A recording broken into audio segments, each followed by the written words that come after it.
I'm just gonna magically whisk us away here to Okay. 744 Lebrun Drive, Jacksonville, Florida, 32205. Purchase price of $230,000. It's a 4-bedroom, 2-bathroom property, and it's got a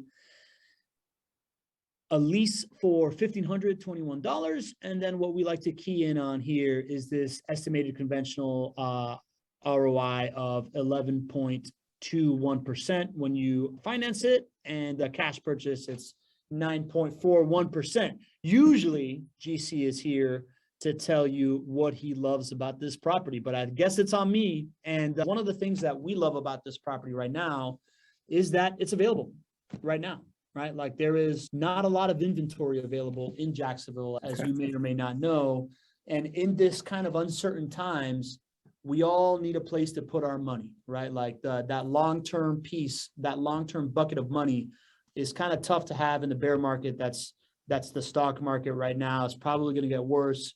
Bond yields are up recently, but treasury bonds are still only 3.5%. Corporate bonds are maybe paying 1.2% more. So, thinking of that as a long-term place, you're still kind of losing 3 to 10% on your money compared to inflation. And if you're going to need to sell in the short term, you're going to take a loss because the Fed is only getting started raising interest rates. So this property has a $10,000, 392 buyer credit, which is cash in pocket day one, because it's under rented by $433 per month for the next 2 years. So JWB makes you whole on that piece and allows you to get back in. And that's what GC loves about this property. But Jeff, why don't you tell me, man, as you're looking at this thing, is there anything that pops out here that makes you like this property, not like this property? Where does your eye go first when you are looking at these kinds of performance?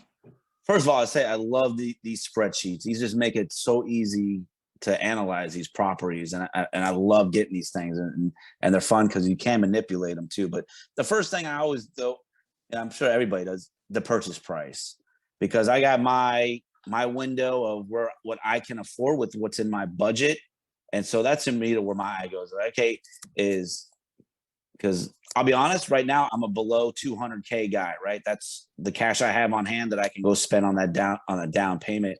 And if it's, like this one, if it's more than 230, I'm like, it'd be nice, but let's go to the next property. So that's where my eye goes first on these things. I echo with that big time, right? I think a lot of people are like that, right? Like, they have these buckets of money, and whether it's like you who maybe just fix and flip something, so now you have some cash to put into buy and hold, or like me who saw what the market was doing and I had like an old IRA, so I cashed it out to go buy a property. I'm still thinking of, at that point, it's like, all right, I need a property can't be above X for me to be able to put down 30% or 25% or 20%. Right. So you're the first one that said that, right? This idea that you go first to the price, but that makes a ton of sense, man. Lee Bishop puts Pablo. Love that the spreadsheet changed to IRR, which is very impressive for conventional. Get away from the cash flow. And I know you cannot answer that right now, but is this property able to produce cash flow? I think I can answer that right now, Lee, because we can go to this analysis, conventional financing, and you pop this open and it looks like, let me see, where is it? Monthly cash flow. Yeah, it is just positive, right? It is right at that threshold of producing positive cash flow. I'll ask you, man, like, how do you consider cash flow when you are investing? Is it number one priority? Is it one of the priorities? Is it just like a minimum viable product thing? How do you consider the cash flow equation? For me, it is my number one priority. I know there's people look at the different things, but that's like where we're headed. We looked at the price. That's what I would do. I'd click over on the sheet you're on now. I'd scroll and see what the cash flow is based on, the numbers you guys currently have. And then, because the way I do it, I use that cash flow. I don't need to live on that cash flow. So I want as much cash flow to like pay down these other mortgages that I have. That's what I do to try to get the snowball effect going to get these properties paid off as fast as I can. So that's actually exactly where I go to on the spreadsheet.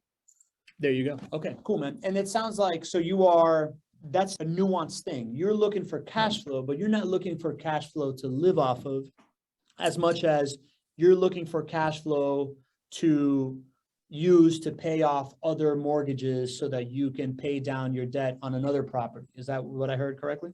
Yes, I mean, having a full-time career in the military, and then even though now I'm retired, I have a pension, I have that opportunity, where I'm not so dependent on living off that cash flow. So and then, yeah, but that's my goal, is to pay off the debt on the other properties so I can free up more ability to get more mortgages to keep buying more and more properties.